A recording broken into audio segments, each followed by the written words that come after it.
యెషయా గ్రంథం 38వ అధ్యాయము 6వ వాక్యం గమనించినట్లయితే అక్కడ దేవుడు హిజ్కియాను దర్శించి, ఇదిగో నీ ప్రార్థన ఆలకించబడి ఉన్నది, నీకు మరణకరమైన దినాన్ని నుంచి నేను తప్పించి 15 సంవత్సరాలు ఆయుష్ను నేను పొడిగిస్తాను అని దేవాది దేవుడు హిజ్కియా ప్రార్థన ఆలకించి మరి ఆయుష్ను పొడిగించిన దేవుడుగా ఉంటూ ఉన్నాడు. హల్లెలూయా, హల్లెలూయా.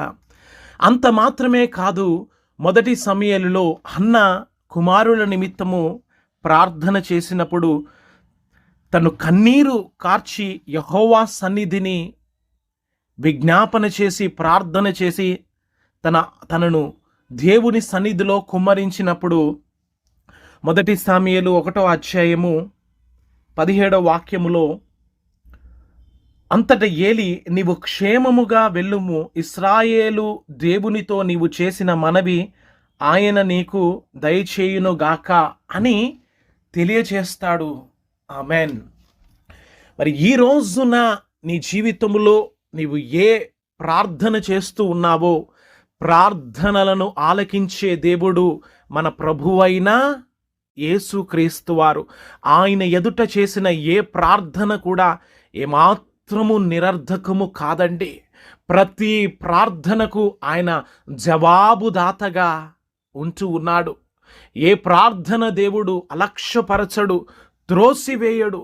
ప్రతి ప్రార్థనకు తగిన సమయములో ప్రభువు మరి సమాధాన అనుగ్రహించే దేవుడుగా ఉంటూ ఉన్నాడు. మన ప్రభువు అయిన యేసుక్రీస్తు వారు అను మాట చెప్పడానికి నేనెంతగానో సంతోషిస్తూ ఉన్నాను. ఆమెన్, హల్లెలూయా. కనుక ఈ రోజున నీవు భయపడుతూ ఉన్నావా?